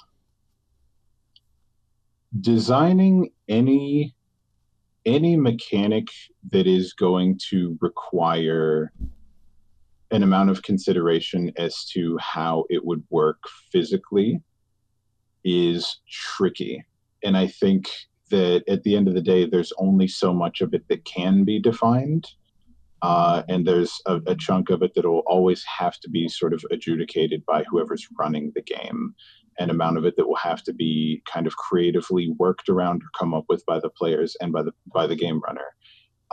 But I think the point at which you draw that line is up to your table. And I think that it is the core responsibility of whoever takes it upon themselves to be a game designer to provide as much of that clarity as possible and as many options as possible, and then allow the table to draw that line for themselves instead of kind of drawing it for them. So that's all I'm kind of hoping to accomplish. Like, I guess I never want anybody to interpret rules that I'm coming up with myself as like, this is the right way to do that, or like, this is how it's supposed to be done. Because like the fact of the matter is, there's not a right way. There's no way that you have to do anything. I just want there to be an option for how much further you could draw the line than what the book provides. That's all I'm really after. Cool. But you can find me and more of my wrong thoughts on Blue Sky at Dizzy the Bard. You can find me on YouTube as Dizzy the Bard, and that's pretty much it. If you find me anywhere else as Dizzy the Bard, that's not me. Report that person. All right. Well, hey, thank you all so much for being here today. It's been a real pleasure to chat about a system that, systems that I'm very passionate about, having sort of, designed an entire game around them. I mean, it's good to know I'm not the only one, right? So, folks, I hope that you have enjoyed the panel today. Please like, comment, and subscribe to the Skies of Fortune channel. There's going to be plenty more Round the Tables coming your way in the year 2026. And we will be back to see you later. And maybe you'll see some familiar faces from our current panel today then. In any case, thank you very much. Have a great winter holiday season, and we will catch you on the next one. Bye, everybody. Bye, everybody. Bye.